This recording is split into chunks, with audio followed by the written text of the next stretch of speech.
accent, Thai people, they welcome and show empathy on the Myanmar new arrival people, but in the trying to lower class Thai people, they feel that this newcomer are like a competitor of their job opportunity.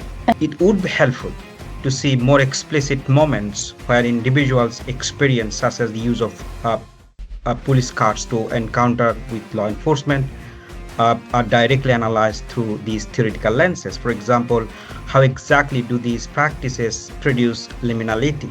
There are loads of people who hold multiple identities of, at some point they're refugees, at some point they're asylum seeker, at some point they're migrant workers. These changes temporally and situationally. And I want to ask, how you would deal with asking the question of who has the right to protection.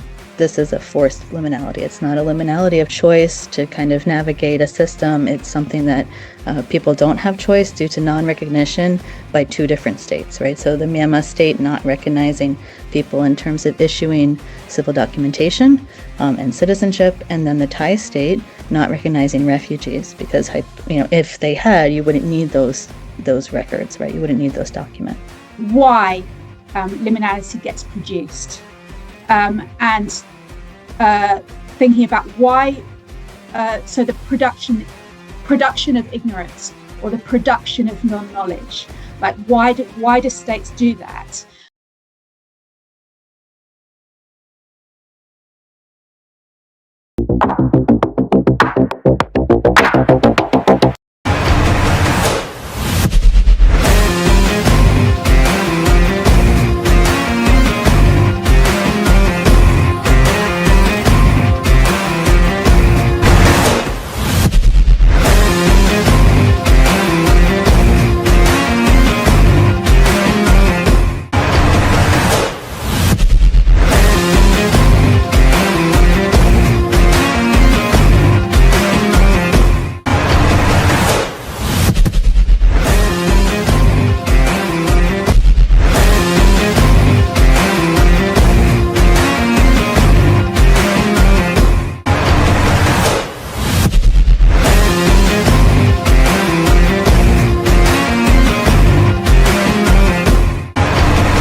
It's a wonderful initiative. The Global South Network opened new horizons for judicial cooperations. Global South Network provide a platform for meaningful dialogue and cooperation, fostering efforts to build a more equitable and resilient legal landscape. GSN network continues to expand areas of activity, further strengthening its impact and reach. The universal concept of justice compels us to join our efforts, and this is the forum for promoting the same goal. Well deserved for the hectic activity you have made. I am astonished, I am amazed, I was impressed. May I at the outset commend you, Dr. Ayad, for the immense work that you're doing in the GSN, and the Global South Network is a much admired initiative. It's commendable. South Network focuses on all disciplines and regions, creating a bridge between academia, civil society, legal community, etc.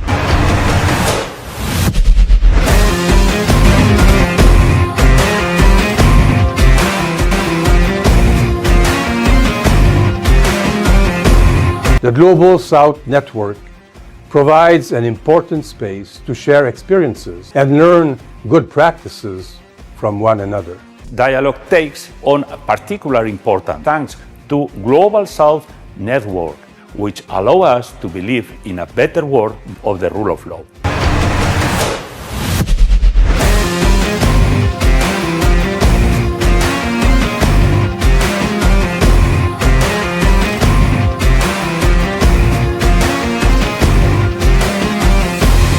And thank you everyone for joining us. I'm Liz Maber. I'll do introductions shortly. But firstly, thank you very much for coming, and it's my great pleasure to welcome you all to this, which is the 14th seminar in Phase 5 of the International Interdisciplinary PhD in Progress weekly seminar series, organised by the Global South Network. thank you very much to Dr. Nauman Rayat, who is a lecturer in law at Leicester Law School and founder and chief convener of this network, the Global South Network. So extra thanks to him for organising and leading this weekly series, which continues to bring scholars and practitioners from across different disciplines and different regions together. Thank you also for inviting me to chair today's sessions. So to start with introductions, my name's Dr. Liz Maber. I'm Associate Professor in the Sociology of Education at the University of Cambridge. My work focuses on education, gender and conflict. In particular, I've spent 20 years working in different parts of the world as a practitioner in education and as an academic and researcher. And specifically relevant to today's session, I've worked since 2009 in Myanmar and Thailand and also more recently Bangladesh. So I'm very much looking forward to today's discussion. I'll give brief bio introduction to our 4 discussants first, and then I will introduce our star show, our main speaker, Cathy Wynne, who's going to present on her doctoral studies in progress. So firstly, our 4 discussants. We have Dr. Jobair Alam. He's our first discussant. Thank you very much for joining us. Dr. Alam is a lecturer in law at the University of Staffordshire in the UK. He's a registered lawyer, serves on the executive committee of the Asian Society of International Law. He earned his PhD entitled The Rohingya Crisis, Their Status and Protection in International Law from Macquarie University in Australia.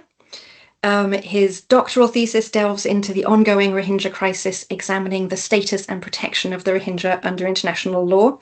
And since completing this PhD, he's published extensively on this issue, establishing himself as a leading voice in the field of international refugee law. So welcome and thank you for joining us. Thank you. Thank you. Secondly, we have Dr. Elizabeth Rhoads, who is an assistant professor at the School of Global Studies at the University of Gothenburg. She received her PhD in law from King's College London. Her recent research project, which is funded by the Swedish Research Council, is a collaborative project with a Burmese civil society organisation working on histories of citizenship and displacement in and from Myanmar. This project, and I think her research in general, is interdisciplinary, combining legal history, legal anthropology, legal geography, urban studies, and human rights studies in an understanding of everyday lived experiences of citizenship, property relations, and minority state relations in Southeast Asia. Our third discussant today is Dr. Natalie Burnham. And welcome. Dr. Burnham is a Leverhulme Early Career Fellow at the University of Bristol, in the School of Sociology, Politics and International Studies. Her current research explores citizenship stripping and resistance in conflict situations, including considering the impact and potential of digital ID systems to counter statelessness. Her research interests also include state crime, genocide, forced migration, and bordering technologies. Something light. Her doctoral research drew on Rohingya oral histories and narratives about Myanmar's genocide and ID schemes to critique prevailing international approaches to statelessness and legal identities. And our 4th discussant is Dr. Mae Sot, and I'm delighted to call you Doctor. After recently completing your PhD. Dr. Sot is a senior tutor at the Manchester Institute of Education at the University of Manchester. His ESRC-funded PhD project examined how Myanmar youth refugees and migrants in Thailand learn in both formal and informal settings. Using participatory methods such as digital storytelling, interviews and observation, the research gathered perspectives from youth as well as education providers, aiming to generate insights that can support the development of meaningful capacities and capabilities for refugee and migrant communities. Thank you, all of you, for joining us as discussants for today's session. Each of you will have a chance to respond and talk briefly for 5 minutes after our main presentation, which is by Cathy, and it's my greatest pleasure to welcome Cathy here today to introduce her PhD studies in progress. Cathy Wynne is a PhD candidate from the University of East Anglia School of Law. Her PhD research is titled Citizenship and Inclusion, the Lived Experience of Myanmar Muslims in Thailand. She holds an MSc in Violence, Conflict and Development at SOAS and a Master of Research at University of East Anglia. Today, Kathy is going to present part of her PhD project, which is titled Living in Legal Uncertainty, Documentations, Bureaucracies and Exploitations of Myanmar Muslim Displaced Persons in Mae Sot, Thailand. Kathy will listen to you speak for about 30 minutes, if that's okay. And I'll pop in the chat perhaps a couple-minute warning for when your time is coming to an end, if you're okay with keeping an eye on that. Afterwards, we'll have time for discussion from our discussants, 5 minutes each, and then hopefully we'll have about 10 minutes left for discussion amongst the wider participants in today's session. Given that we have quite a packed session, we may run a little bit over time. If that's the case, we might take up to perhaps 4:10. If, of course, you need to leave at 4 o'clock, that's absolutely fine. Thank you very much. And Kathy, I'm going to hand the floor over to you. Thank you. Thank you for a kind introduction. And hi, everyone. I am Kitty, and thank you for being here today. So today I will present my research title, Living in Legal Uncertainty, Documentation, Bureaucracy, and the Exploitation of Myanmar Muslim Displaced Person in Mae Sot, Thailand. And this is as part of my PhD research. And I did field research in 2025, and I conduct interview and field observation with Muslim refugee, especially Rohingya and non-Rohingya Muslim in urban area of Mae Sot and also in refugee camps. In this presentation, I will explore how Muslim refugee in Mae Sot experience what I consider like legal uncertainty and liminality, which is produced through the documentation system and also bureaucratic states practices. In the presentation, I will share a big background of Myanmar and Thailand, especially in relation to the displacements, and also theoretical backgrounds. And I will share the brief explanation of Immigration Act in Thailand and also national screening mechanism, which is currently Thai government introduced and implementing to protect forcibly displaced population in Thailand. And I will explore the documentation and legal status that are available for migrants and refugee population in the urban area, and I will sum up my presentations. So to begin with, I will briefly explain the background of Myanmar and Thailand. Myanmar has been a site of experiencing long-standing political instability and also civil war across the country, and we also experience systematic discrimination against Muslim and other ethnic community. This condition has forced millions or thousands of individuals to flee to their home country and in search for the safety and livelihood opportunity. Myanmar has been a site for severe human rights violations, including ethnic cleansing and genocides against Rohingya community. This is also forced thousands of Rohingya to the neighboring country. In Myanmar, under 1982 citizenship law, state only recognized 135 ethnic groups. Especially Rohingya are not recognized as citizens of Myanmar, and they face discrimination and severe human rights violation in their everyday life. And Myanmar transition, democratic transition, start in 2010 to 2020, and then unfortunately in 2021 there was a military coup, and it reversed democratic transition and leading to escalating violence and repression across the country. Because of the brutality of military regimes, thousands of people flee to Thailand, and many of them are eligible to identify as a refugee under international protection law. Among that, a significant number of refugees who flee to Thailand are who flee to Thailand are affiliated to political activity and possess high level of professional skill and education. In Thailand, As Thailand is share the border with Myanmar, and it is a key destination for our displaced population and refugee. In Thailand, at least 2.3 million people are currently residing, and many of them are undocumented people. There is no official figure for how many Myanmar Muslim are living in Thailand, but thousands of Myanmar Muslim are in refugee camp along the border area and also urban area of Mae Sot and also other city in Thailand. Although Thailand is receiving millions of refugee and asylum seeker, Thailand is not a signatory state to the 1951 Refugee Convention.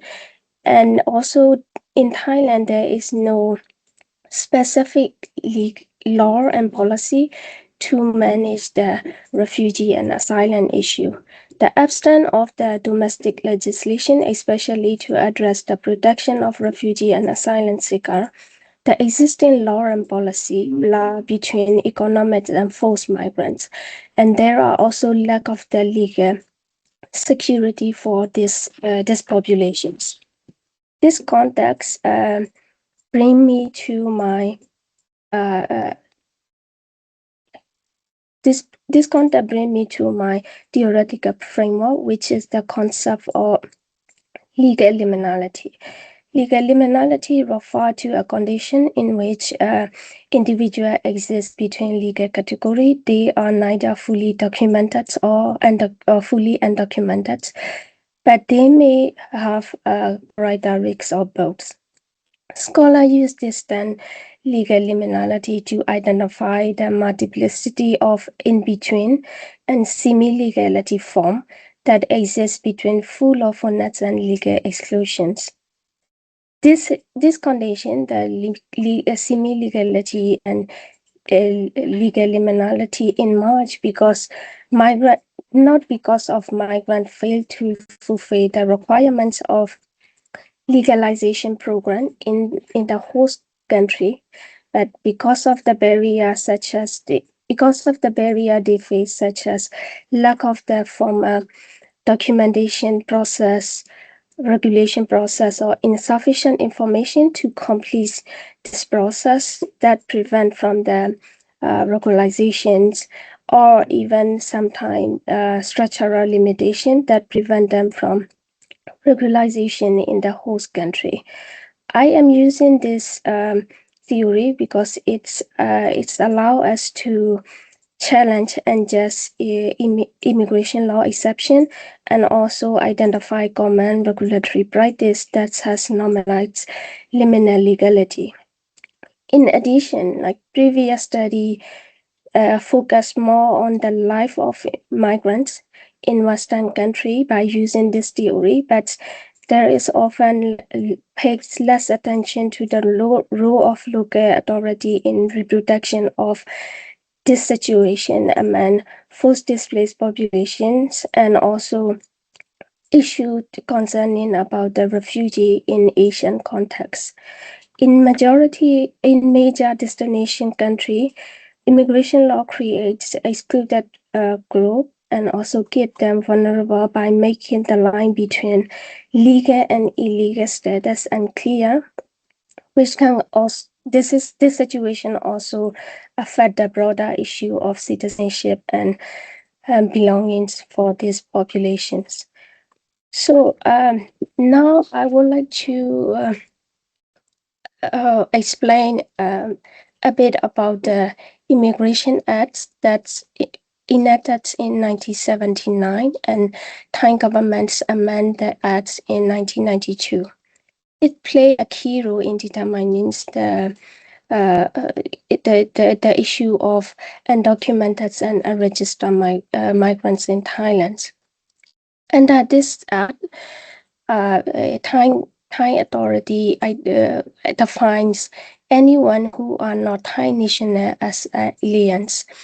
And also under this law, individual who enter into the country without proper documents, visa, or who anyone who overstay their visa are classified as illegal migrants. As I mentioned earlier, the law does not distinguish between refugee, asylum seeker, and other category of migrant in Thailand. That means that individuals who has flee from persecutions are also treated at the same way as those who migrated for the economic reason in Thailand. Under this law, refugee and asylum seeker are effectively criminalized because majority of them are illegally enter into the country without any proper passport or visa, and also reside in the country without proper legal documents.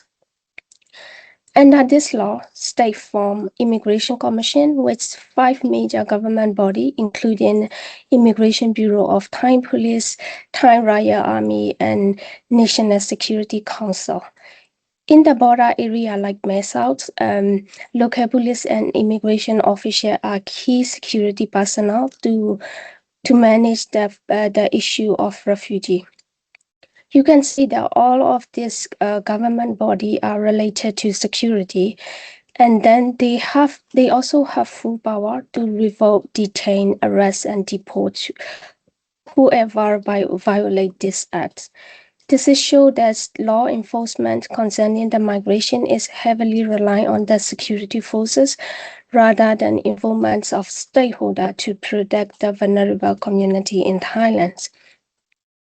I can share that this act includes 92 sections, but most of the sections are like more concerning about the national security, the security of its citizens, rather than protection. For example, like section 63 of this act states that anyone who is transporting, leading, bringing, supporting, or facilitating a person without legal documents, whether knowingly or unknowingly, may be interpreted as a human trafficking offense or aiding illegal immigrants into Thailand. The violation of this act shall be punished by up to 10 years of prison sentence and fine around 2,500 pounds. This discouraged many local organizations or individuals to provide humanitarian assistance once refugees are arrived to Thailand and or to get any protection or legal assistance when they are in Thailand. This Immigration Act of Thailand, effectively disregard the political nature of displacements and place many of the refugee, asylum seeker, and also forced displaced people in the condition of vulnerability. And this regulation also criminalize forced displaced population and prioritize national security. And also, under this law, seeking protection from persecution is treated as a violation of Thai immigration acts rather than being viewed as a person who are in need of protection and safety. However, Thai governments to respond to international pressure and to fulfill the requirements of the international law, Thai introduced national screening mechanism and they implement it in 2023. The aim of this protection mechanism is to identify individuals who need protections, and if their application is success, the individual will grant a 5-year protection permits in Thailand. But in this regulation, the Thai government not use the term refugee or asylum seeker or forced displaced people, but they refer the individual as an aliens or protected person who need a protection and cannot return to their home country due to the fear of persecution by their state. However, in practice, it involves significant limitation and challenges for the individual who want to access this status.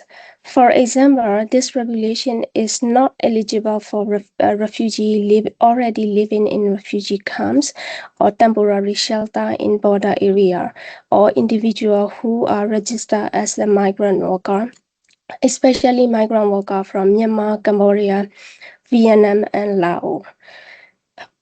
The thing is that there are many refugees who arrive to Thailand are registered as a migrant worker because it is very difficult for them to access refugee status, especially if they are living in the urban area, and also getting a protection from the Thai government. There are also key concerns to apply this protection mechanism, this protection status among refugees, because individuals who apply this protection are required to follow Immigration Acts, meaning that individuals who enter into the country without legal status are violating the Immigration Act in Thailand and subject to arrest. Even under this protection mechanism, it's still refer the individual as violating the Thai immigration law.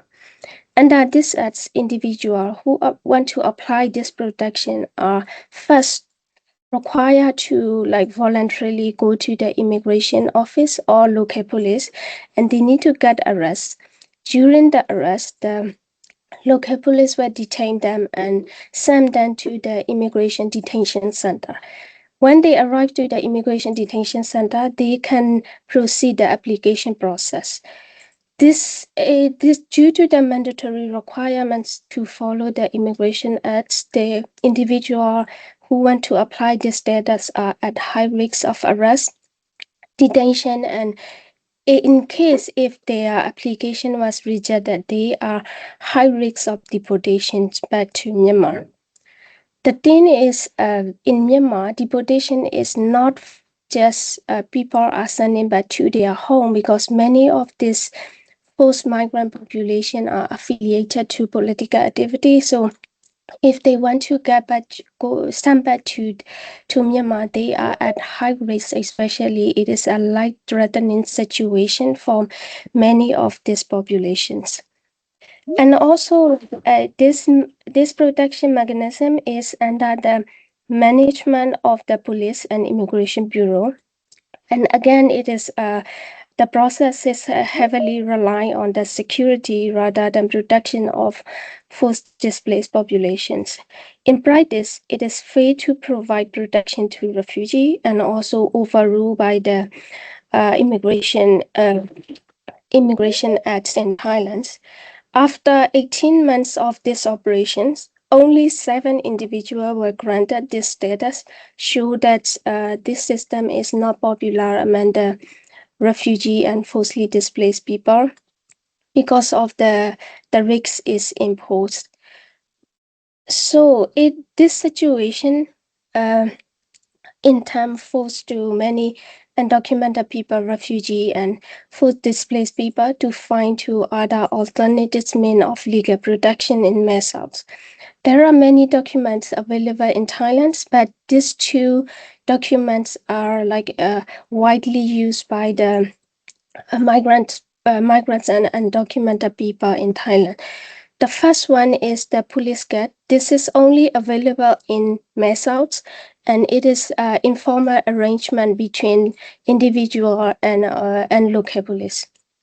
The another one is non-Thai identification cards. It is legal documents issued by the government to the migrant worker. So I will explain a bit about this document. Police card is very cheap to get, and also very easy to get because it is an informal arrangement between local people and individual. Individual who want to apply this card can get through the broker. The broker are also Myanmar people who are living in Thailand. They can frequently speak Thai language, and some of them are Muslim, some of them are Korean people. So this card is only valid for 1 month. An individual who hold this card required to renew every month. And this card only guarantee to get not to get arrested by the local police, and it is not recognized by the central government. In this card, they can get like partial protection from the local police, but it is not allowed them to work, access to social services, or freedom of movement in while they are living in Thailand. And because of for many Muslim displaced people, holding this card mean that at least they have some insurance, and mean that they felt that they have at least informal arrangement with local police to guarantee their safety. And in their opinion, holding this card is least illegal or least deportable, and they have at least like a partial protection from the local police. But this card is only like protect to the individual. And also you can see that this is not the officially issued by the central government. They use like different sticker, like in each month they have different sticker system, and they provide individual who apply this card to the sticker system. At that time, it is very easy for people to bring this sticker when they go outside. But in 2022, one of Thai NGO raised a concern about this police corruption, and at that time, police changed the phone verification method. So, and from 2022 onwards, broker only provide their phone numbers to undocumented people who want to register for the police card. It means that if individual gets arrested or stopped by the local police, they need to call their broker, and they need to identify whether they are registered with the local police or not. So this system is very unreliable, because most of the time the broker didn't pick up the phone, and they will end up at the police stations for hours, and sometimes police pressure them to pay the bribe to relieve from the police stations. And also this card is only £7 per month, around £7 per month. This is cheap for some people, but for many people, like for example, Rohingya family, they said that they have no regular income in their household, so it is impossible for them to access this informal status. For example, one of the government politicians said that I have 3 family members, and if I get police car for 3 members, it will cost around £21 per month. But he got only like his salary is only around £35, so he cannot afford to pay for all of the family members. So he have to prioritize food, housings, and police card for himself. Which means that in many Muslim family with low income, or like there was no regular income family, many women and elderly are more likely not to have even to access the informal status. The another document is PIN card. It is a PIN card and work permit. It is primarily aimed to issue to migrant workers from Myanmar, Cambodia, Laos, and Vietnam. It is a legal status, and the holder are legally reside and can work legally in Thailand. But to apply this legal documents, this card is if individual is holding this type of document, they need to hold 2 documents. Let me show you again. These 2 documents, you cannot only access 1 document. They need to hold 2 documents, and 1 document, PIN card, Thai identification card, valid for 5 years, and work permit is valid for 1 year. So individual are required to renew their work permits every year. And also to apply this type of documents, they need a sponsorship and guarantor from the Thai employer, and also require legal document from their home country, especially like citizenship card, household registration cards, passports issued by the Myanmar authority.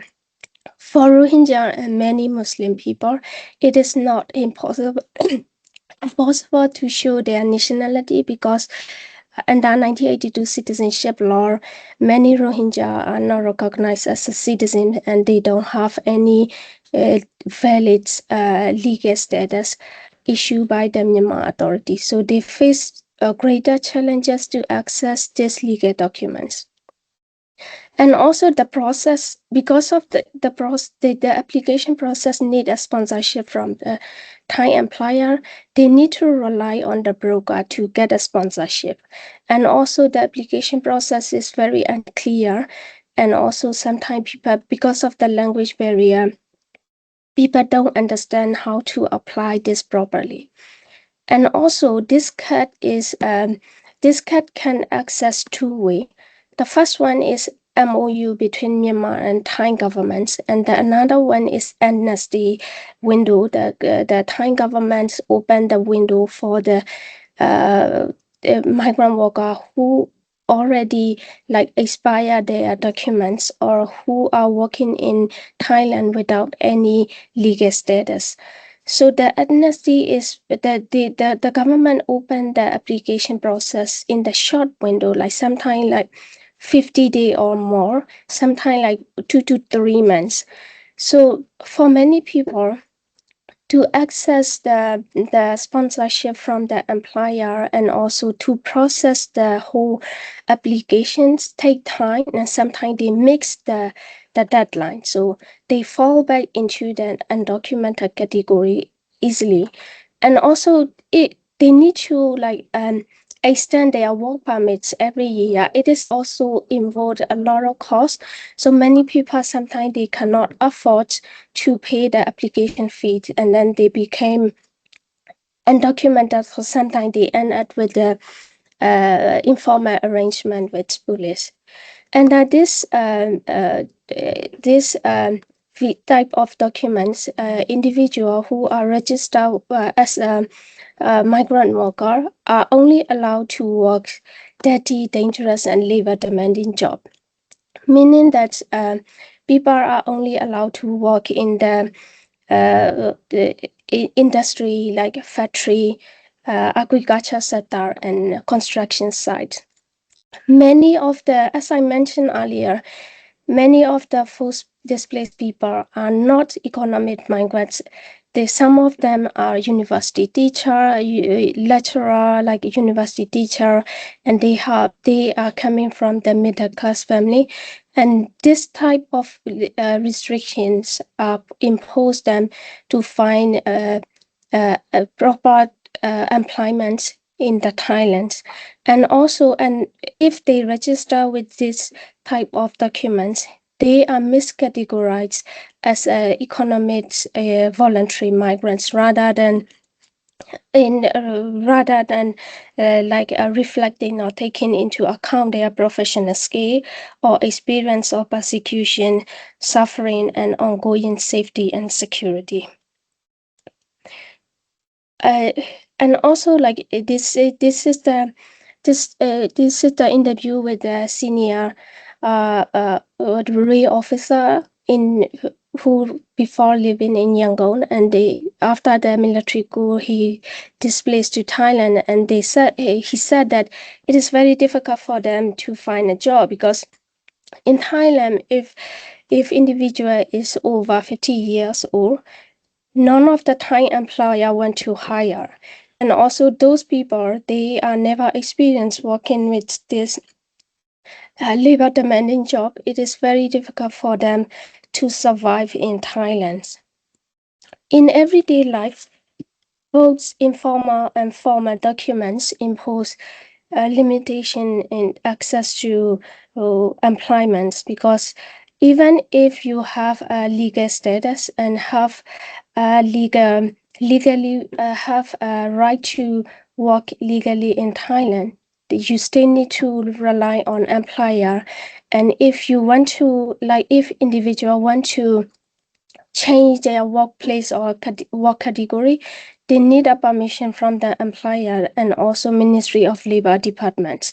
They cannot change or they cannot change their work category or what their employer with their, like, if they want to do. And also it involves difficulty to access in healthcare services because of the challenges to access informal and formal status, especially Rohingya women found very difficulty to access healthcare, especially maternity healthcare or reproductive healthcare, because they consent that police will arrest and they have to pay large amounts of bribe if they get arrested. In Thailand, an individual can get arrested at any time, any place, and the extortion is widespread. And during my field work in Thailand, especially in Mae Sot, many young people said that they were targeted by the Thai police because of their appearance or language they are using. That's why young people are very extra cautious when they go outside, and they pretend like they are Thai people, wearing like Thai people, and they avoid speaking Burmese language in their public area, like hospital or like market area, because they consent that police might arrest them easily. During my interview and also my field research observation, many Muslim people are very reluctant to denounce paying bribe because for them it is necessary strategy to avoid severe consequences. So they feel that it is a strategy to pay bribe to police to negotiate when they get arrested.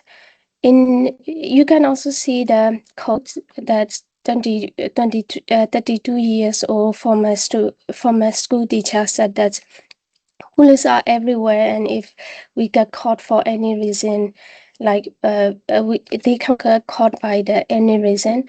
And also police are acting them as a working agent, because if police need money, they just set up the checkpoints and then they check and search everyone who look like Myanmar, and then they extort money from those people.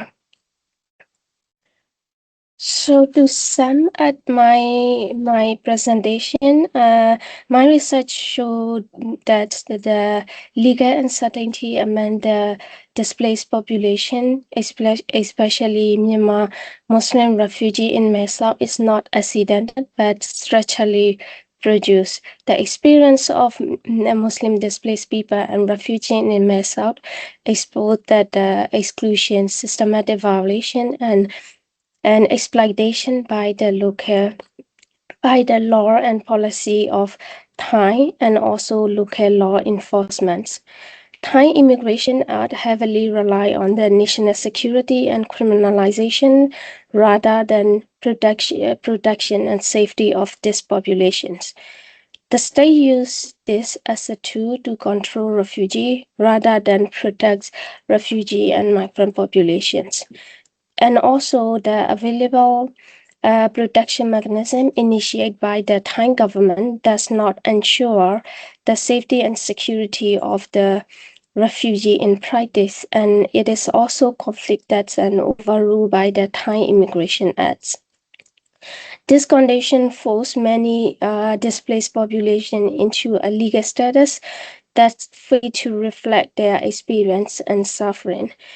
And it's often produce a new form of vulnerability, and also that this type of documents miscategorize many of those displaced people as economic voluntary migrants. So that's it from my side, and thank you so much for your attention, and I'm really looking forward to the discussion. Thank you. Thank you very much. That was an incredibly informative and thoughtful and well-considered presentation. I'm sure we've all got lots of reactions and comments amongst ourselves. First, if that's okay, we'll start with our discussants. And I'll ask each of you in turn to provide a response. In the interests of time, if we can limit it to within 5 minutes, I would be very grateful, and I will post a little 1-minute warning in the chat for you, so that hopefully we can have a chance to open up to some wider questions as well. But before that, I would like to give Kathy a time to respond to the discussants, if we can do that. So discussants first and then a brief response. We'll go in order, so if we can start with Dr. Alam. Thank you very much. Well, good afternoon, colleagues, and thank you, Kathy, the star of the show, for your insightful presentations. And I'd like to begin by acknowledging the importance of this work. And the paper tackles a deeply urgent issue, the lived realities of Myanmar Muslim displaced persons in Mae Sot, Thailand, within the broader context of forced displacement following the 2021 military coup. And I suppose it is both empirically grounded and theoretically ambitious, and it raises critical questions about law, politics, protections, and power. What I have found compelling is the way the presentation brings together the legal analysis with legal lived experience. Too often, the discussions of migration governance remain abstract or overly focused on formal policy framework. But here, what I have found that these frameworks operate on the ground, how they are experienced, negotiated, and importantly, exploited. And the inclusions of the first-hand testimonies is especially powerful.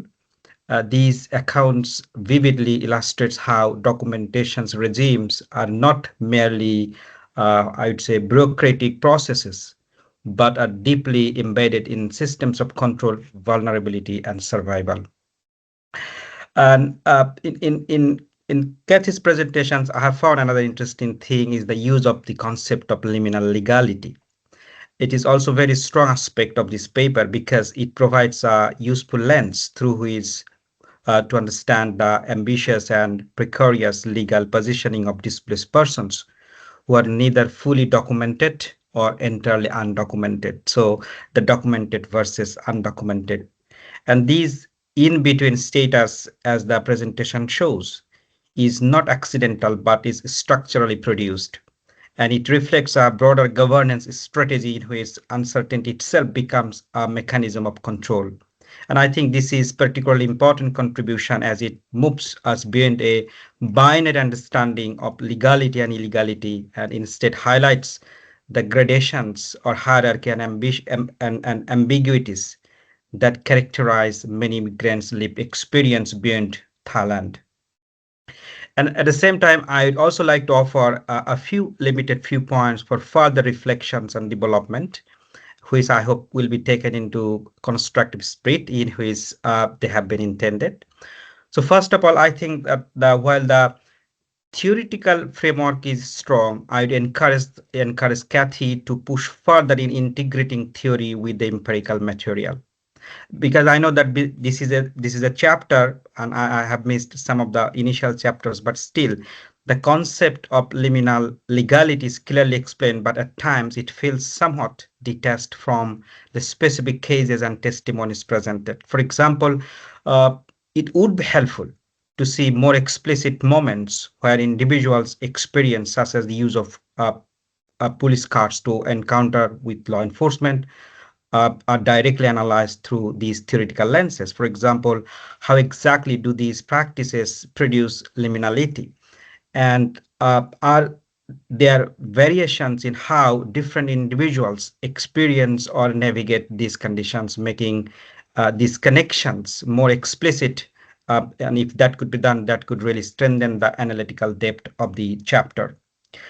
And I'm not going to also talk about the methodological clarity, because I think this is the part of the chapter. So, and you got your methodological chapter, who is, I believe that is very clear. But while the critique of Thai legal framework is persuasive, I think, I wonder if there is a room to introduce a comparative dimension in your other chapter.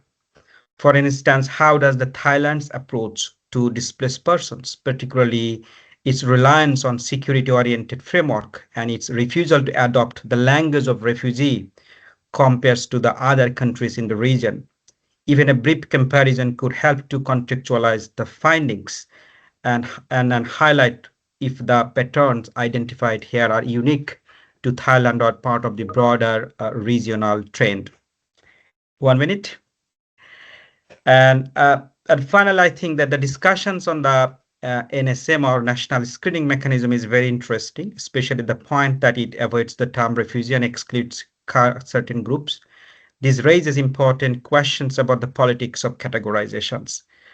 Who gets to be categorized as refugee and what terms? Probably this could further be explained.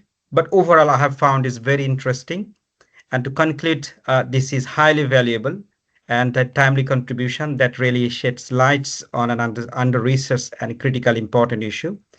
And thank you again for your excellent presentations. And I look forward to seeing how the research develops.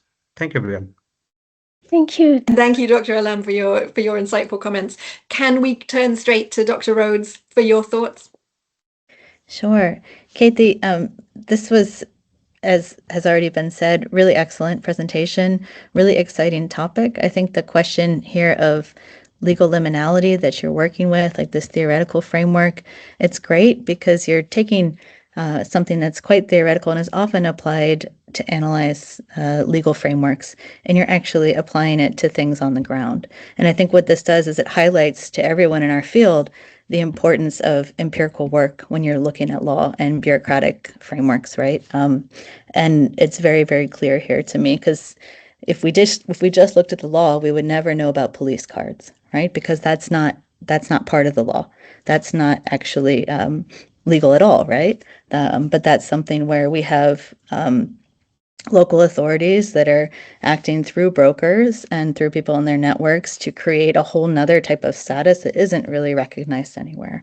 And the other element that I was thinking about throughout is, on the one hand, yes, and you've really clearly laid out how difficult it is for people to access pink cards and to access work permits if they don't have the right kind of documentation from Myanmar, and this particularly impacts Myanmar Muslim community, among others. But this is also a type of document that wasn't ever meant to manage this population in the first place, right? So you've got this liminal, I don't know how you call it, legal liminality operating on so many levels here. And so I think you could draw that out a bit more, but you've already got it. It's just more like linking back, as Dr. Alam said. And your attention to this element, I think, is key. It's really, really important. So I wanted to ask maybe, there's two things. So one I was thinking is there is a lot of, or kind of a growing body of work that's looking at legal liminality or kind of in-between status as agency or as a choice. And there's an article I'm thinking of by Anya Frank that's looking at Myanmar migrant workers in Malaysia and kind of how they've navigated statuses, including intentionally having so-called illegal status as a choice or as a way to navigate. And this is, I think, really key what you're operating with here, because this is a forced liminality. And I think you could also do more with that this is a forced liminality. It's not a liminality of choice to kind of navigate a system. It's something that people don't have choice due to non-recognition by two different states, right? So the Myanmar state not recognizing people in terms of issuing civil documentation and citizenship, and then the Thai state not recognizing refugees, because if they had, you wouldn't need those records, right? You wouldn't need those documents. So I think that's really clear. But my question then for you is, and this might not have come up in your fieldwork, but if it had, I would be interested just to know, is there's so many ways in which Myanmar Muslims are excluded in Mae Sot, particularly in the legal frameworks, but are there ways in which they also are accessing charity or communities or spaces where they are more included and they have more social connections that support people? Are there elements through community, through intergroup connections, through connections to Thai Muslims, for example, where they're able to access this sort of also in-between status but maybe a social in-between status that isn't experienced by other Myanmar migrants in Mae Sot. So that's just you might have that in your thesis. I was just wondering. Yeah. Thank you for your work. Thank you very much for your response, and we'll move straight on, if that's okay, with Natalie, with Dr. Burnham, for your response and discussing thoughts. Hi, everyone. Thanks very much, Katie. I think the really positive parts of it have been really well brought out. Just from a personal perspective, as somebody who was here when you were first thinking about this PhD, it's actually a very wonderful thing to see how it's developed, and particularly in the stage after your fieldwork from 2025. So yeah, on a personal reflection. I also thought the theoretical framework of liminality, legal liminality, works really well with your methods, so your socio-legal methods, and bringing that to light, and to pick up on what the other discussants were saying as well, that there's a sort of reason why the areas of the police card and other areas that aren't actually law don't get brought up so much in other research. And I think this is the ideal approach to do that. So my, I suppose, sort of suggestions, I don't know if you've kind of done them in other bits of your thesis, but hopefully things that will be helpful to you. So liminality, of course, that's been looked at in lots of different contexts and lots of different ways.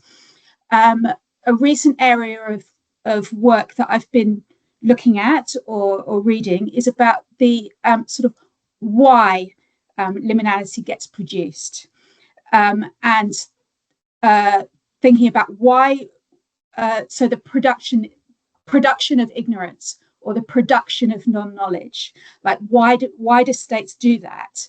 Because it is actually, in some contexts, actively produced and not just a sort of missing category, if you like. And so if that's something that might be of interest to you, people have been looking at Cambodia, for example, the context of Vietnamese in Cambodia in that light, and how, for example, because in the Cambodian context, because the issue of Vietnamese is quite hard to deal with, and so if you actively produce ignorance on that issue, then it becomes something that you can, as a state, deal with in different kind of more flexible ways. And that's why I think it might fit quite nicely with the liminality context. There are a couple of small bits in your presentation that I found really interesting, and I want to pick up on those. So the first one was when you were talking about when the NGOs started mentioning about the police cards, and then they stop happening, and then people have to have numbers. And it made me think that actually the social justice landscape is a really interesting way of looking at that liminality as well, because it's not a kind of legal process that you can grab onto and hold onto. It means that it's very difficult for activists and NGOs to deal with it without sort of feeling that they're making it worse in some way or having these negative consequences. And I think that's a sort of really interesting angle as well. And then the other little point that I thought was really interesting was your quote about the inter-household dynamics of getting the police card. So, because they're expensive, then you prioritize certain people within the household. And I thought that spoke to another point in your presentation where you were talking about Muslim women and identification as well. And so that kind of intersectional lens, I think, is hopefully that will be something, brought out in a different chapter. But I thought that was really interesting, especially, again, with that kind of liminality, non-legal spaces. You're also talking very much about the household dynamics or practices, and that can't really be regulated through law or resolved, if you like, those forms of discrimination because of the liminality. Anything else? Oh, I found it really interesting, the role of the brokers and intermediaries, and partly because I find this bit really interesting, I wanted to know what the kind of justifications of the brokers were, because we think of them as these sort of negative people who ask for loads of bribes and stuff, but is there something that is trying to help people, that's trying to do things on a different level? Like how are they thinking about it? And I was wondering if you had sort of thought about maybe interviewing people who are involved in that process, or if you had interviewed them, and also that there's a sort of growing body of work relating to those intermediaries and brokers in terms of citizenship and legal status. So that's me done. Thank you. Wonderful. Thank you so much. And Natalie, I'm so sorry I misread your name there. I've got quite a small screen in front of me. Apologies. Oh, don't worry. I go by anything you like. Finally, can I ask Dr. Myotet, please, to give us your thoughts? Yes, of course. I think I only have maybe 2 points. The first is when you talked about maybe there's not too many literature around legal liminality. I thought there's a paper that I was reading in my recent PhD that was quite useful to me, but it was not legal liminality, but is about young people living in liminality in the border. I thought I'd share that with you. And the next thing is about this categorizations of people experiences, really, that I found the most challenging in my PhD, that I wanted to ask how you would deal with this in your research, given your work is in a global south context where these categories are not really relevant and it doesn't really help people. As such, I know it's useful to look at it from a legal perspective, but people experiences, people, even within Mae Sot, there are loads of people who hold multiple identities of, at some point they're refugees, at some point they're asylum seeker, at some point they're migrant workers. These changes temporally and situationally. And I want to ask, how you would deal with asking the question of who has the right to protection. Even within the Burmese community, there is a hierarchies of, even people within Mae Sot, there are hierarchies of people who has the right to protection, people with UNHCR card, people who lived there decades before, and people who arrived recently. How can we approach kind of from a post-colonial standpoint in the global south context, where really the laws, the national screening mechanism doesn't really work, resettlement program doesn't exist. So, where do we focus our analysis and our work that can actually help people with the police card? That sort of looking at the conditions of the ingrained injustices and ingrained structural exclusions that's happening in these places from really a global south perspective and post-colonial context.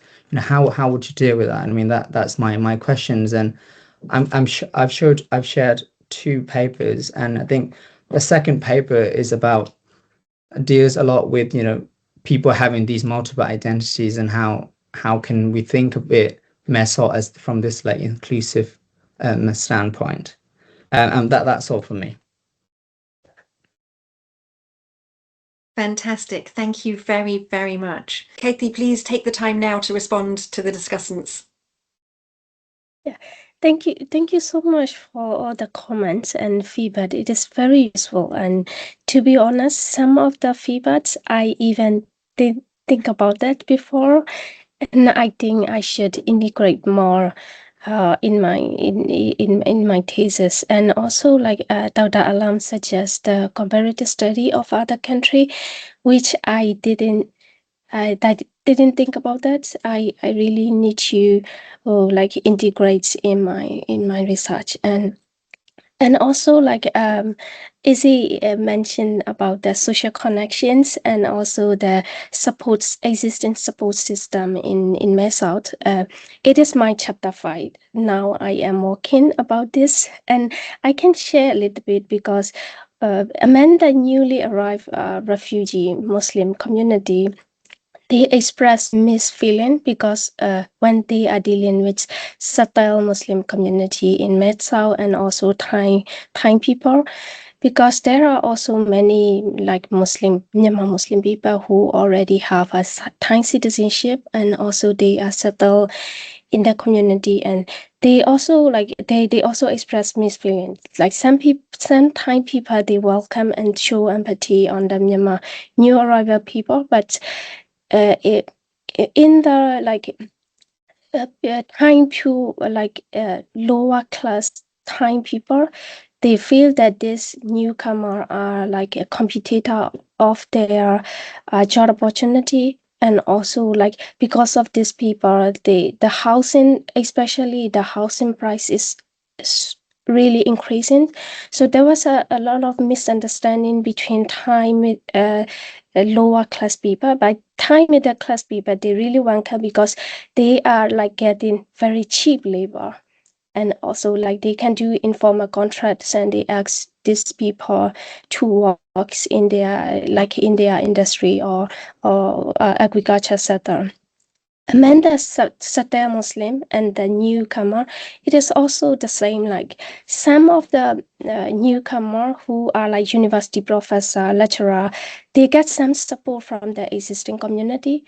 But if you are not very popular on social media, or if you are not very famous politicians, like the existing Muslim community, they not welcome, and they feel like these people are like a competitor. And also because of these people, they will face a lot of restrictive policy in Thailand, especially in Mae Sot.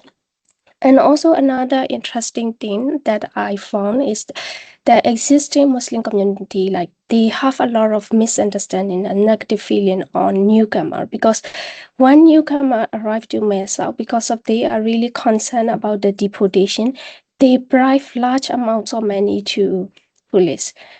And many years later, like police is realizing that they can extort large amount of money from the people. So when they arrest people from Myanmar, they increase the price over time. Like the first time, like before many people, the existing community told me that before the military coup, they can like negotiate with around 300 baht or like 100 baht with local people, but local police, sorry. But after the military coup, they increased the price because of people really concerned about the deportation, and they pay a lot of money to police. So that the bribery money is also increasing, and now it is like around like starting from 2,000 baht or 3,000 baht, which is even their full month salary. So there was a lot of tension between the Satay Muslim community and newcomer. And also Natalie, thank you so much for sharing very good insight, and also suggest me to look at the social justice landscapes and also intersection lens, and also to answer the Dr. Who name you Ted, I also found very challenges to categorize like people, because especially like Muslim people who flee to Thailand after 2021, they don't want to identify themselves refugee. If some of them, they register with UNHCR, but they didn't get any refugee status. The UNHCR received their information and give their phone numbers, but they are not. They don't have any refugee status. And also, they don't want to identify themselves as refugee. Like sometimes they identify themselves as undocumented people. So sometimes I found very challenging how I should identify these all people. And another problem is to identify Muslim people, because those people are coming from like different ethnic groups. Some people want to identify Burma Muslim. Some people want to identify Bengali because they coming from Molamyang or Mon State because they belong to like Bengali ethnic group. Some people like they want to identify like Indian Muslim. So it is for me like it's quite challenging to categorize people when I conduct the interview. So I still like figuring out and reading literature around how to like categorize categorize these people. Yeah. So I think that's it from my side, and I would like to say thank you so much for giving me a lot of feedback. Thank you very much. Are there any questions or comments from others in the room? Any questions you'd like to post in the chat, or any questions you'd like to ask directly by raising your hand?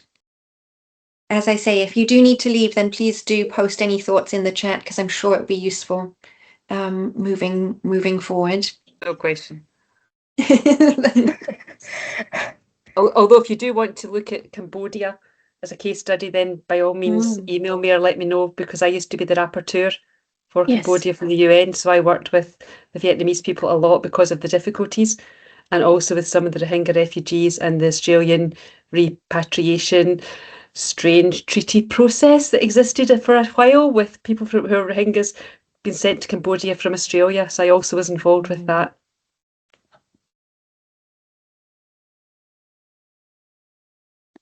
Fantastic. If there's no other comments or questions or thoughts, I think in the interest of time, I'd better draw us to a close.